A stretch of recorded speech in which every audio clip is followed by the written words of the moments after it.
What's up, Alpine?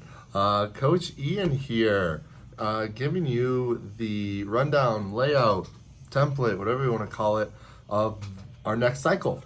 So, our next cycle, first of all, is called dense gains. The reason for that is we've been working on capacity and volume work in regards to just the overall work that we've done in Metcons. And now we're going to work on density. What I mean by density is our ability to do many reps of a singular movement in a row. Meaning something like if I was to throw out to you all one round of 50 toes to bar, 50 goblet squats, and 50 calorie row. That's 50 of everything. That's a much different workout compared to if I was to give you 5 rounds of 10 of those movements. With 10 of those movements, you can break it up, and certain muscle groups don't get as taxed as soon. But if I make you do it straight in a row, it gets pretty fatiguing. That's called density. So that's what our Metcons are going to be focusing on. Strength work, I'm just going to go by day here, and we're just going to talk about it. We're going to be working on, most Mondays, we're going to be doing a floating snatch complex. What do I mean by floating? Floating is actually where you're going to lift that barbell up all the way to that deadlift position and then go back down to the ground, actually right before you hit the ground. So you're leaving like this much left, and then you come right back up. So we're not actually touching the ground. So a example would be floating snatch pull plus floating power snatch plus hang snatch. So we're going to lift that bar up all the way to that hip crease, come back down to right before the ground, and then you're going to give me a snatch pull. And then we go all the way back almost to the ground, so like an inch or two away, and then you give me a power snatch from there. And then since the hang, we're going to go right above the knee and give me a hang snatch. And because I said snatch and not power in front of it, there's still that squat in there. Why are we doing these floating snatches? Floating snatch pull is a good exercise to develop pulling strength in the snatch, especially that first pull. So from the ground or right before the ground to your knee, working on that and good mechanics there, because oftentimes there's a lot of people, including myself, where I'm more comfortable from the hanger above because my knees are out of the way. They're out of the equation. So with this, it's focusing and making us do good mechanics and positioning in there while also strengthening hamstrings, glutes, erectors, mid-trap, all that good stuff, basically your whole posterior chain. So we're going to be doing that with our snatches and our cleans. So you're going to see a lot of floating complexes. The reason why I'm putting the hang in there at the end is that hang is great for working on our timing of our third pull. You might ask, what's a third pull, Ian? Well, we have 3 pulls when it comes to Olympic lifts. Our first one is from the ground to our knees. Second one is from our knees to that full triple extension. And then that third pull is that aggressive pull underneath the bar. All right. And so a lot of people, including myself, our third pull, especially in that snatch, is not as aggressive or as quick. So that hang position is going to force us to get a nice long and tall second pull and then aggressive third pull down into the bottom of that squat. Those days for the snatch are going to be paired with some power endurance work. And they're going to be mimicking the snatch with a barbell or a dumbbell. So what do I mean by power endurance? What we did this last week with the single arm devil presses and the assault bike is power endurance. Going from an externally loaded movement, meaning that double press, into just onto that monostructural piece, that bike, just pushing, continuing that power output. Going to work also on hip extension power endurance, meaning just a lot of deadlifting, power snatching, dumbbell power snatches, all that jazz. So that'll be our Mondays. Our Tuesday, we're going to work on front squats. We're actually going to do 1.5 squats for our front squats. So what I mean by that is, I know our first week is every 2 minutes for 10 minutes, which is 5 sets, 5 reps of that 1.5 squat. So we go down to the bottom, come halfway up, back down to the bottom, and then all the way up standing. That's 1 rep. You do that 5 times each set. This is going to force us to go through that sticking point where a lot of times we come out of the bottom and that halfway point is where it gets really, really hard. We're gonna focus us to go down, hit that staking point, get a little fatigued, come back down and drive through it. And since we did a lot of back squatting last cycle, we're gonna do that alternate and give us a front squat. Our metcons are gonna work on leg density. So once again, that leg density meaning ability to do many reps in a row of one movement without stopping. And we're gonna do leg density in the squat. So something here, I know next week we're gonna have a workout that's 4 rounds of a 12 cal row for men, 15 goblet squats, 9 cal row. Then you rest 2 minutes, 4 rounds of that. The density isn't super high because it is week 1, but I am expecting those 15 goblet squats to be unbroken, even if they're at heavy weight. Then I'll progress to making us do 18 in a row, 21, 24, all that jazz until you're like, oh, I have to do 30 reps in a row. That's no big deal. We're gonna get some tree trunk legs when we do it. Super pumped for that day.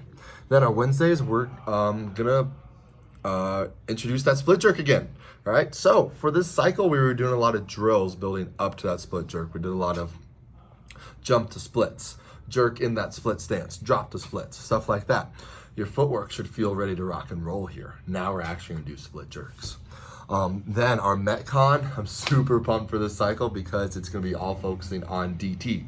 So those who do not know what DT is, it is 5 rounds of 12 deadlifts, 9 hang power cleans, 6 shoulder to overhead, 155, 105 is prescribed. So it's not a super heavy barbell, but it's not light either. So it's that moderate weight, but we're cycling that bar. So basically the reason why we're doing DT is to work on our barbell cycling of the clean and the shoulder to overhead format. So honestly, it's just gonna be a lot of fun. We're gonna get really good at cycling that clean, power clean, shoulder to overhead. One thing about using a barbell, it's forcing us to push an external load, which in effect is gonna work on our muscular endurance, our power output, the density in our bones, our oxygen intake, and the use of oxygen, lots of time under tension.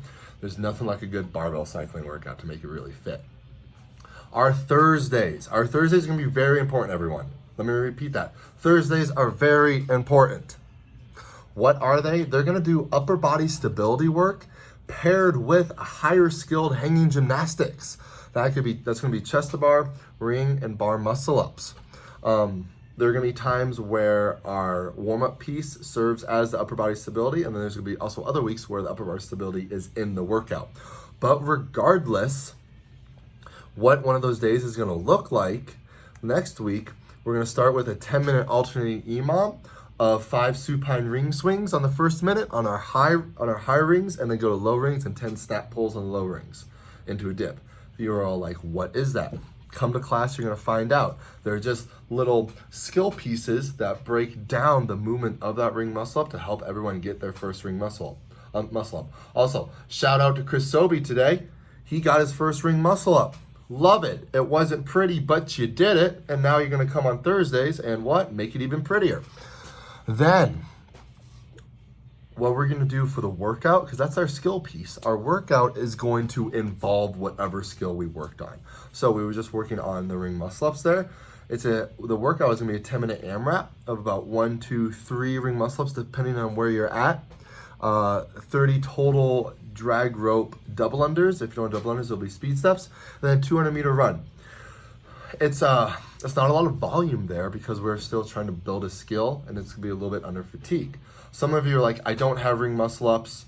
Some of you are like, I never want to get a ring muscle up. That's totally fine. I'm gonna have an option of what you're going to do instead. So that would be 10-minute AMRAP, 5 snap pulls on low ring turnovers to a dip out, 30 total drag rope speed steps or double under, 200-meter run. I'm still gonna have you guys do with a transition drill because gymnastics are great for body coordination and just the awareness of your body. It's really, really, really beneficial in that. So I'm gonna make us all keep on doing, if you don't actually have the skill, the little skills that build us up to that skill. Then our Fridays, boom, bam, pow, we're going down to the floating complex for our clean. So once again, it's the floating variation of the snatch, but actually with a clean. What is it doing? What's the reason for it? Well, let's go back over to that. The reason why we are doing those left floating variation is a good exercise to develop pulling strength in the clean and emphasize strength in the bottom range of that pull, right? Bottom range of that pull. So from the floor to the knee. It's also very, very good work to work on posture. Then our Metcons, power endurance again with a barbell dumbbell that will mimic the Oli lift for that day. So meaning it's gonna be like double dumbbell power cleans or double dumbbell hang squat cleans or something like that. And there's gonna be a gymnastic piece paired with it because we never wanna forget how to do our gymnastics. And so that is our Friday. Our Saturdays, you're like, Ian, we haven't done handstand push-ups in a while. Guess what? We're gonna work on those. Our Saturdays, we're always gonna have about 10 minutes to work on handstand practice work, all right? No matter what level you're at, you can always do a variation that's hard for you, okay? So, someone that doesn't really have their handstand push-up yet, maybe they're just up to kick up to the wall. We're gonna work on that for 10 minutes. And if you have your handstand push-ups, you're really, really good at them, but you realize like, oh, like a deficit or strict is hard for you, guess what? We're gonna work on that. So that's gonna be on our Saturday mornings for the beginning, and then we're gonna have longer grinding workouts on that Saturday to finish it off. A lot like what we did last week, except not as long, not the 45-minute time cap. So that's what we've got going on for our next cycle, friends.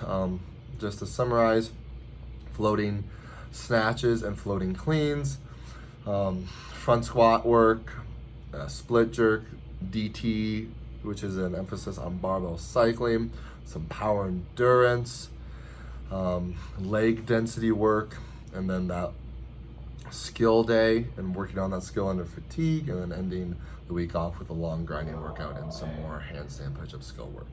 If you have any questions about it, shoot me a message via email, text, Twitter. I actually don't have a Twitter. I don't know, maybe send me a carrier pigeon, something like that.